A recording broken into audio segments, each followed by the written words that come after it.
Live from downtown Detroit, home of WDIV and Click on Detroit, Local 4 News at 6 starts now. Exactly 1 year ago at this very time, 2 mid-Michigan dams failed. Now, the remarkable story of one woman who had to find her house and then find her mother's ashes. Are there any carcinogens in the vaccines, and who really needs to make sure their vaccine was counted? I'm Dr. Frank McGeorge. Coming up, I'm answering those questions and more about the vaccines. The computer chip shortage is forcing Ford into a new round of production cuts at 8 of its plants, including the ones making its most important vehicle.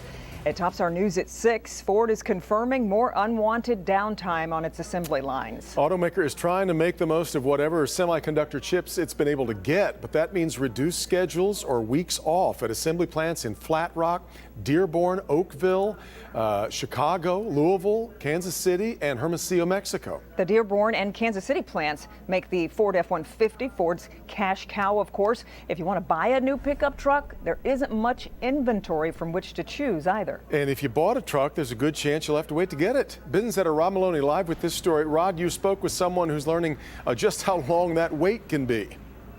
Well, with apologies to the late Tom Petty, the waiting is the hardest part, Devin. I mean, Robert Kroger, who lives in Pinckney, ordered his truck 6 months ago. He's still waiting for it, and it's likely he's going to continue waiting for it. Well, I ordered it November 19th last year. Was told it'd be 6 to 8 weeks.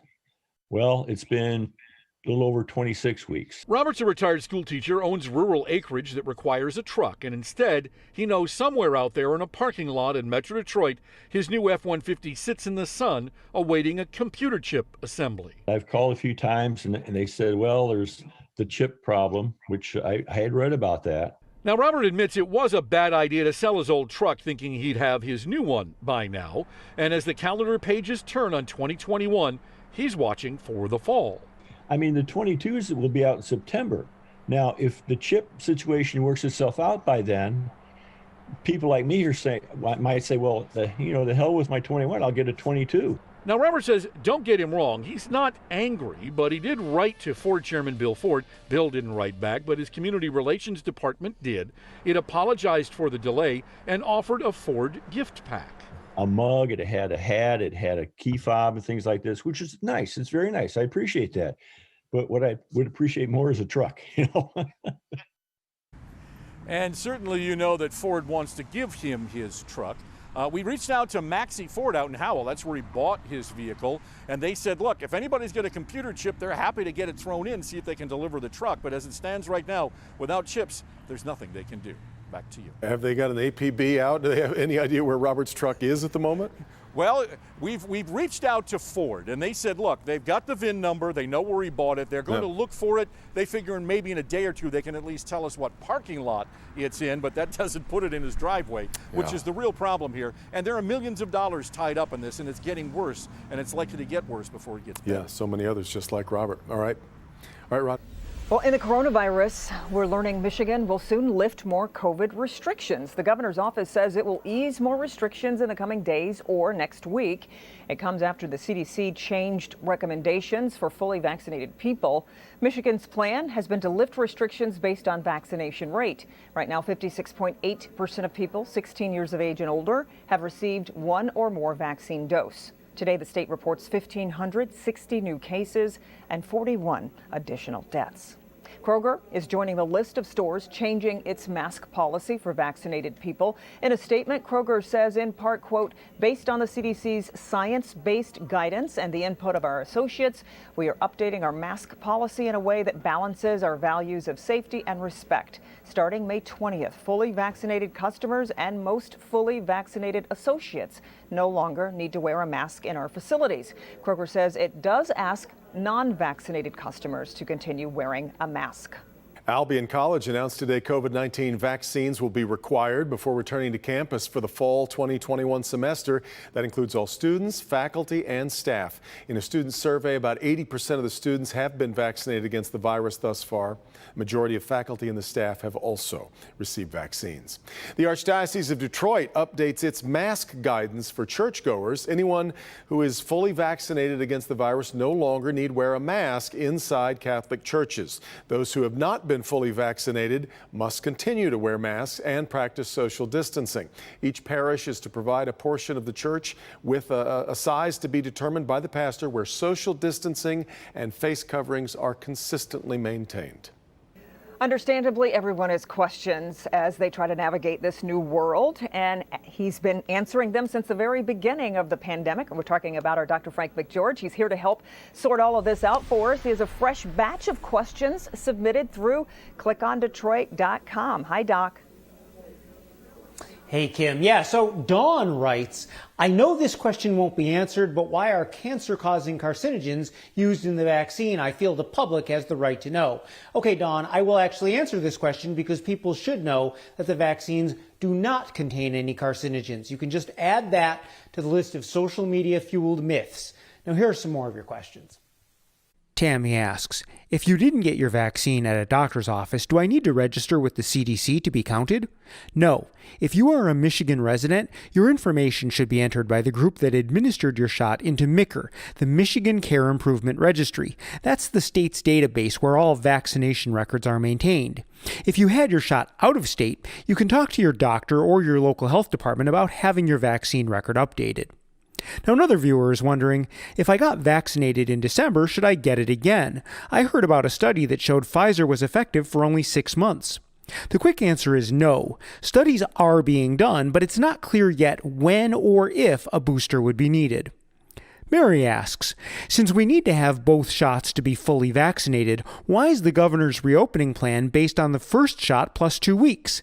It seems as though we are not fully protected to risk going back to work, and it also sends a message that the second vaccine is optional. A study published in the MMWR found that a single dose of either the Pfizer or Moderna vaccine was 82% effective against symptomatic COVID-19. While that's not as good as the 94% from both doses, it's certainly a strong start. Now, I do agree that planning the phases of reopening around the percentage of first shots might give the impression that a second isn't necessary, so here's my effort to clear that up.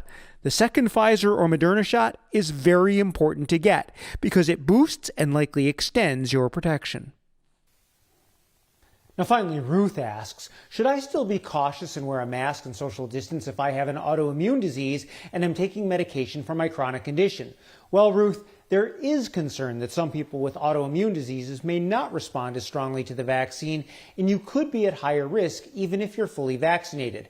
I would recommend that you discuss that exact situation with your doctor, but I would certainly think it would be reasonable to be more cautious and keep up those extra layers of protection, especially when you might be around people who are not vaccinated. Back to you. Hey, we appreciate you answering those questions, Doc. Thank you. Well, it feels like we're in that turning point week, doesn't it, where the temps have decided to stay warm now. They have been. This is going to be a hot stretch here. Yeah, especially as we head towards the weekend. So start scrolling through your phone, find friends that have a boat, and call them up and see what they're doing this weekend, because it is going to be a great day to be out, a great couple days to be out on the water. 80 degrees is where we're at right now in Detroit, 78 in Ann Arbor. Port Huron remains one of the warmer spots at 81 degrees. Very pleasant evening tonight. There is a chance we still could see a shower, maybe a rumble of thunder, but that chance is looking extremely slight.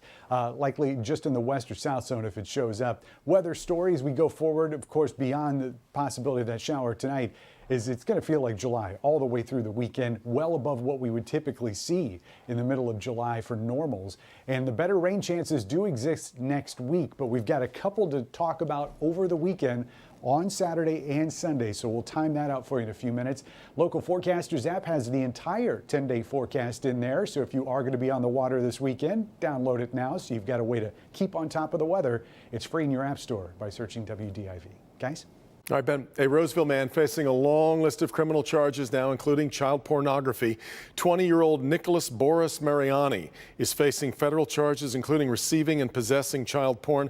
Prosecutors accuse Mariani of having sexual conversations on Snapchat to try to lure 14-year-old girls to his home to rape them. Federal investigation started last year when a mother reported alleged conversations between Mariani and her 14-year-old daughter. Prosecutors say he used the name Boris online. He was arrested in April and remains tonight in custody.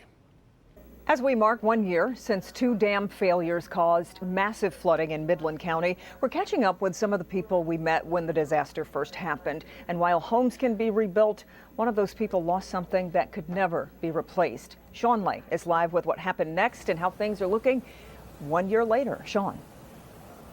Kimberly, good evening to you and everyone else watching. Emotional moment right now. Let's set the scene for you. We're at the rebuilt War Memorial for Sanford being rededicated right now. Hugs and tears. And I want to tell you, at this time exactly a year ago, this is where the wall of right over here, this was an entire neighborhood full of homes, family homes.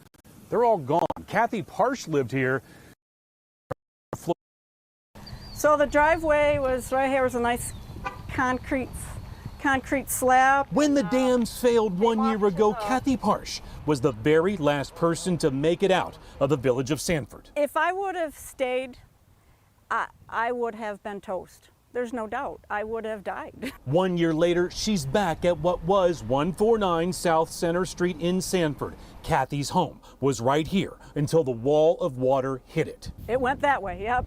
It went that way. That's where my mom was. Mom was Mary Parsh. Her ashes were washed away in Kathy's home. A year ago, Kathy and her friends found kayaks. There's her house. And they found Kathy's home destroyed downriver. The only thing Kathy wanted was her mom's ashes. Didn't think I was going to find her, and it wasn't until that last time we had gone out, and it was my last time. I said, I'm not coming back out here anymore. And then this happened, buried in 2 feet of mud. Good job. Good job. I knew she was. A discovery of a lifetime.